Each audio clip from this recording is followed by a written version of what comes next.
I thought before I started, actually, I would share a quote with you guys that I heard yesterday, which I think is really appropriate. And it's been attributed to Thomas Edison. I don't know if he was the first person to say it, but it sounds really good. And it's that he said, "There ain't no rules here. I'm just trying to accomplish something." And I love that quote. So I want to talk to you guys today about chefs. Now, I'm in the software business. I don't have anything to do with chefs. I like food, but I don't really have anything to do with chefs. But chefs have inspired us in terms of our marketing and the way we get the message out about our company. So a few years ago, I decided that I wanted to learn how to be a better cook, or to cook, I should say, not be a better cook, but to cook. And I've been watching Food Network for a while, and I build software all day, so I don't really build stuff that's real. I work in pixels, and I look at the screen, everything's flat. It's just not real stuff. I can't touch it. The things that I do don't have mass or weight or shape. They don't cast shadows. They're not there. I mean, they make me a lot of money, but they're not really there. And so I've been getting into gardening and a bunch of other things that just let me use my hands. And so cooking was one of those things that I thought would be kind of cool. And whenever I get into something new, the way I really get into it is I buy stuff. I buy some gear, right? So I got all my pots and pans at home, and I threw them in a box, and I gave them away, and I went over to Crate & Barrel. I guess you guys know Crate & Barrel, right? They're from Chicago, but I guess they're national now. They cookware stuff, whatever. So I went over to Crate & Barrel to buy some gear to get myself pumped up. So I go over there, and I go over to the cookware section, and holy shit, there's a lot of options, right?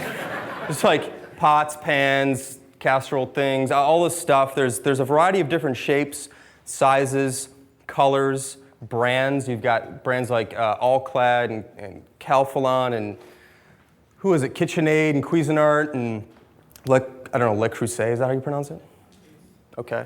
So one of those, and then you have materials like you have cast iron and aluminum, and you have enamel-coated cast iron, and you have copper and steel, and I'm not sure if I missed any, but you have all these things. And so it's a lot of options, a lot of things to think about. And I'm not really one to ask for help. So I looked at the wall of stuff, and I kind of walked back and forth, and I picked a few things. And I paid for them, and I put them in my car. And then I drove over to the bookstore, to Borders, which is nearby. And I went over to the cookbook section, and holy fuck, are there a lot of cookbooks out there. There's like thousands and thousands of cookbooks. So I don't know. I went over, I knew I wanted an Italian one and a Mexican one. I wanted something on barbecue and then something more general purpose. So I walked over to the Italian section and found one, and the Mexican section and the barbecue section, and then just kind of wandered around and spotted one. And I bought it, and I brought it home. And I got all the stuff out of my car, the pots and pans and stuff, and the books. And I put the stuff in the kitchen on my kitchen table. And this is just something that I do when I buy things, because I'm in the business of selling stuff. Unlike most of the people in the tech business who are in the business of giving stuff away, I actually sell things. I do give stuff away too, which I'll talk about in a minute, but I sell stuff. And so I'm always obsessed with, why do people buy certain things and other things? So is it because of advertising or marketing or packaging or photography or brand or the name? What is it? Word of mouth. So whenever I buy some stuff, and I don't go through like a checklist, but I think to myself, why did I buy this item? What was it about this thing that made me buy it? And so I looked at this pile of stuff that I had, and I went through it, and I said, this wasn't advertising. I don't remember being advertised. I don't remember seeing the advertisements for any of these things. I don't remember getting any direct marketing things or coupons. I don't remember any friends telling me about this stuff. I don't remember really seeing it in a magazine or anything like that. And what I eventually realized was that the reason I picked these particular products was because they had a person's name on them. And it wasn't a big brand. It wasn't Calphalon or All-Clad. People have been spending tens of millions of dollars to try and get my attention. It was famous chefs. It was people have been teaching me something. I've been watching the Food Network for a while, and I realized that I bought a Mario Batali cookbook because Mario Batali is an Italian chef, and I like his show, Molto Mario. It's a good show, so I've been watching that. He's been teaching me how to cook Italian food. And Rick Bayless is a chef out of Chicago. He has a show on PBS called Mexican Every Day or Everyday Mexican. I don't remember the order, but he's been teaching me how to make Mexican food. And I bought one of his cookbooks, and I bought a Emeril Lagasse pan or something. And okay, we have an Emeril Lagasse fan here, or a pan fan. Was it Emeril Lagasse or the pan? Emeril Lagasse. So, okay. So I bought one of his things, and I just realized that I bought stuff from people who've been teaching me something, and it kind of dawned on me that that was an incredibly effective way to sell things, is to teach people things. You can teach and then sell, or you can advertise and then sell, or you can market and then sell. I just found that teaching was a much more effective way to actually sell something to somebody. And so I started wondering, why aren't more companies doing this? Why aren't more companies following the leads of these chefs? Why don't companies have cooking shows, essentially? Why aren't companies out there telling people what they know about how to build a business, about what works for them, about what doesn't work for them? These chefs, these famous chefs are very successful people, and they have a lot of secrets probably, but they're not keeping them to themselves. They're out there putting these shows on TV saying, hey, look, I know a lot about food. I've built a really great business. I've built a bunch of restaurants, whatever. I'm going to show you exactly how I do everything.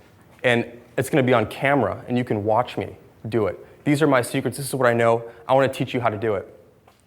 And in some cases, they even, in terms of Rick Bayless, the guy who does the Mexican food show, cooking show, he actually goes on location to Mexico and talks about food and talks to chefs in Mexico. And then he brings you back into his home in Chicago and shows you how he makes stuff in his own home kitchen.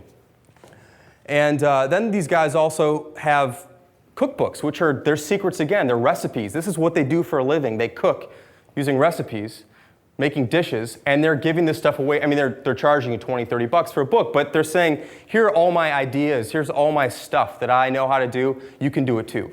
It's very simple. Just follow these directions, and you can make great food too. And it dawned on me that that was just a great way to market. So I was wondering why more companies aren't doing this. And there's probably a variety of reasons. Either one, they feel like advertising is the way to go, but it's really just a huge waste of money. Not in all cases, but in many cases. I mean, the old adage goes, you waste half your ad budget, you just don't know which half. And that's really what happens most of the time, I think, especially when it comes to small businesses who don't have a lot of money, who don't have a lot of resources. They need to figure out better ways to reach their customers than trying to outspend the competition.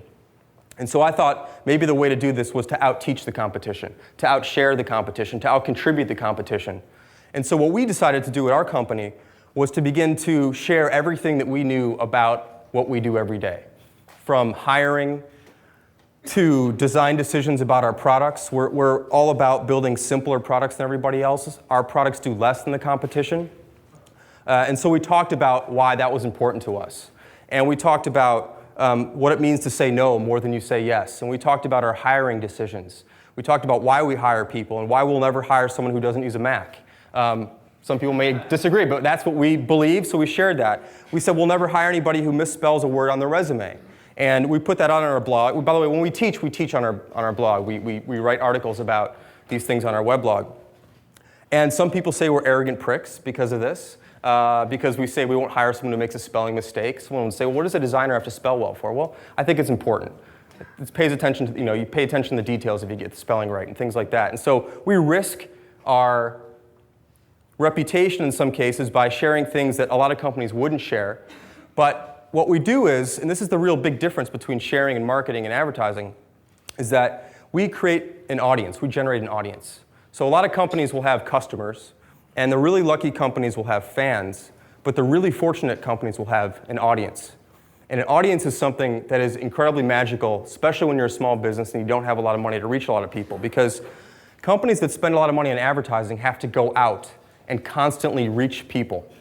They have to go find people, either in magazines or radio or TV or wherever it might be, and constantly reach people. That's very expensive. And the only people who can really do that well are either the incredibly creative people or the incredibly rich people. But a lot of small businesses can't do that. But when you build an audience, these people come to you every day. So by sharing everything that we know about our business and business decisions and hiring and process and design and development and the whole thing, we now have over 100,000 people a day who come to us to hear what we have to say. They're coming to, we don't have to go to them, they come to us every day. They read our blog, they follow us on Twitter, We've been doing some live shows where my co-founder and I set up, this is insane that you can do this stuff these days. There's this thing called Ustream or Justin.tv, and you can use a webcam. It's built into most of the Apple laptops that people have here and probably other laptops too. You basically press a button, you open a web browser, you press a button, and you're broadcasting for free to the world. It's unbelievable. I don't know how it's free, but it is what it is, and it works. And so we take question and answers. We try and do this once a week. We've been a little bit lax lately. But people submit questions to us about everything from marketing to how do you come up with an idea, to how do you pitch that idea, to how do you promote that idea, to how do you hire the right people, how do you say no to too many feature requests, how do you price your products, all of these things. We do a live Q&A session. We have anywhere from about 600 to 1,000 people watching us over their own computers. And we usually get about 600 to 700 questions in an hour, and we're only able to answer 30 or 40 of them. But we have an audience now. So we can give them ideas, and then we can sell them products, and they're coming back to us. And that's a huge advantage for us compared to another company who has to go out and spend to reach people. One of the other great things about sharing this way is that it's not only a great way to sell stuff, like your products, but it's actually a great way to make money on its own right. So we've been blogging since '99, but since about 2005, we've been kind of putting up these ideas, more of these ideas about the way we run our business. And we put up about 100 or so of these kind of essays. And the essays range from all the things I talked about, design, business, hiring, whatever. And that was all free. Anyone could read that stuff. We then took all this information and turned it into a book. We said, we have all these blogs, all these ideas, all these articles, let's turn this stuff into a book. So we took all these different things, we packaged it into a PDF that we self-published. In the past 2 years, we've made about $500,000 on that content that was free, but now we're selling it as a PDF. And then we turned it into a paperback for those who didn't want a PDF, and we make a few $1,000s a month off that. And then we took that content again and turned it into a conference series where we go and people pay us $1,000 to be with us for an 8-hour day. And we get about 75 people who show up at each one of these. We haven't done any in a while, called the Getting Real Workshop. And we've made nearly $1 million on that content again. By constantly taking this content, which we're teaching people, we're giving away for free, but we're also selling. Ultimately, it allows us to get our word out about our company and our products in a cheap way, because it's almost free, but it's also a way to make some money. So the thing I want to leave you guys with today is basically think about whatever you do, whatever it is, if you're a designer, if you're a developer, if you're an architect, if you make furniture, whatever you do, if you're a doctor, think about ways you can educate the people who might ultimately one day become your customers. Share everything you possibly can and don't be afraid. Like most businesses are way too paranoid. Our businesses are terrified of sharing because they think that their competitors are going to take this information and use that against them. That's bullshit. It doesn't happen. It doesn't matter anyway. Mario Batali is not afraid of someone watching his cooking show, buying his cookbook, and opening an Italian restaurant next to his and putting him out of business. It doesn't work that way. Businesses, though, always think that someone's going to steal their idea or take their idea and use it against them.